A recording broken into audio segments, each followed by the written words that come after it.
అక్క చెల్లెలు ఉండేవారు. ఒకరి పేరు ఆకలి,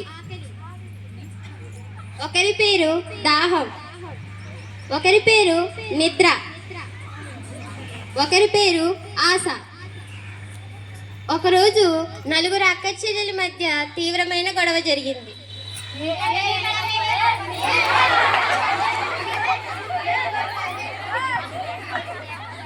ఈ వివాదంతో నలుగురు అక్క చెల్లెలు కలిసి రాజుగారి దగ్గరకు వెళ్ళారు.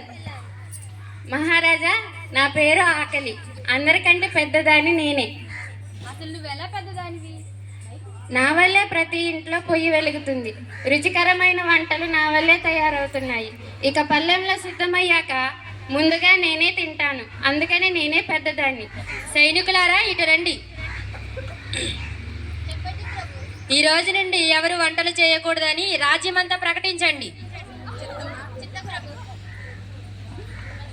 ప్రజలందరూ ఆలకించండి. హో!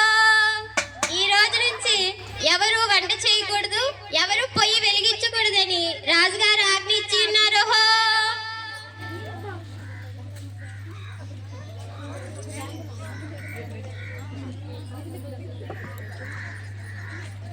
ఒక రాత్రి గడిచింది.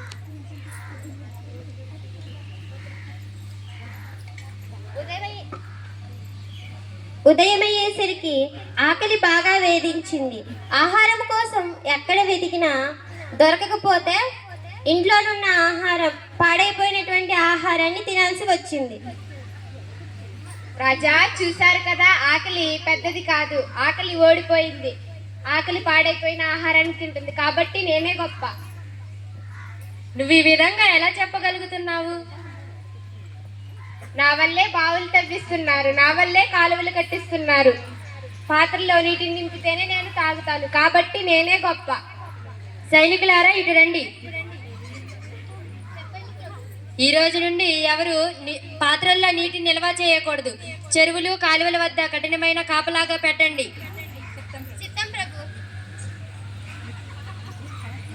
ప్రజలందరూ ఆలకించండి. హో! ఈ రోజు నుంచి ఎవరు పాత్రల్లో నిల్వ చేయకూడదు. చెరువుల వద్ద, బావుల వద్ద కఠినమైన చర్యలు చేపట్టాలని రాజుగారు ఆజ్ఞ ఇచ్చి ఉన్నారు. హో! ఒకరోజు గడిచింది. రాత్రి అయ్యేసరికి దాహానికి మరింత దాహం వేసి తన కప్పుకున్న దుప్పటిని పిండుకొని తాగింది.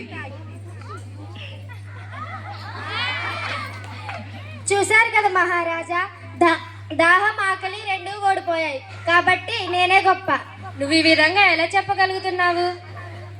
నా వల్లే ప్రజలు మంచాలు, పరుపులు వేస్తున్నారు. నాకు పరుపు దొరికినప్పుడే నేను నిద్రపోతాను, కాబట్టి నేనే గొప్ప. సైనికులారా, ఇటు రండి. ఈ రోజు నుండి ఎవరు మంచాలు వేయకూడదు, పరుపులు పరవకూడదు అని రాజ్యమంతా ప్రకటించండి.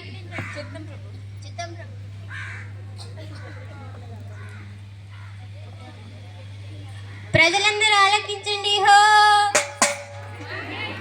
ఈ రోజు నుంచి ఎవరు పరుపులు పరవకూడదు, మంచాలు వేయకూడదని రాజుగారు ఆజ్ఞ ఇచ్చి ఉన్నారు. హో! ఒకరోజు గడిచింది. ఒకరోజు గడిచింది. రాత్రి అయ్యేసరికి నిద్రకు బాగా నిద్ర వచ్చి గట్టి నేల మీద పడుకుంది.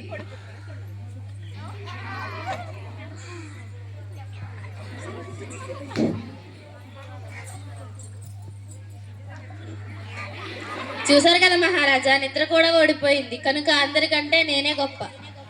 నువ్వు ఈ విధంగా ఎలా చెప్పగలుగుతున్నావు? ఎందుకంటే ప్రజలు నా వల్లే పనిచేస్తారు, పైగా ఉద్యోగాలు, వ్యాపారాల కష్టాలు కూడా భరిస్తారు, అయినా ఆశాదీపాన్ని ఆర్పరు, కనుక అన్నిటికంటే నేనే పెద్దదాన్ని. సైనికులారా, ఇటు రండి. ఈ రోజు నుండి ఎవరు పని చేయకూడదు, వ్యాపారాలకు వెళ్ళకూడదు, ఉద్యోగాలు చేయకూడదని రాజ్యమంతా ప్రకటించండి. చిత్తం ప్రభు. ఒక రోజు అయింది. రాత్రి గడిచింది. ప్రజలందరూ ఆలకించండి. హో! ఈ రోజు నుంచి ఎవరు ఉద్యోగాలకు వెళ్ళకూడదు, ఎవరు పనులు చేయకూడదని రాజుగారు ఆజ్ఞ ఇచ్చి ఉన్నారు. హో!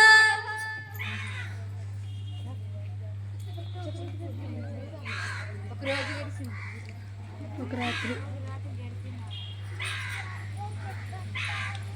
ఆశ బయటకు వచ్చి చూసింది. చుట్టూ నిశ్శబ్దం. ఒక యువకుడు మాత్రం వెలిగించే దీపంలో కూర్చొని చదువుతున్నాడు. మీరందరూ చూశారు కదా? చూసారా?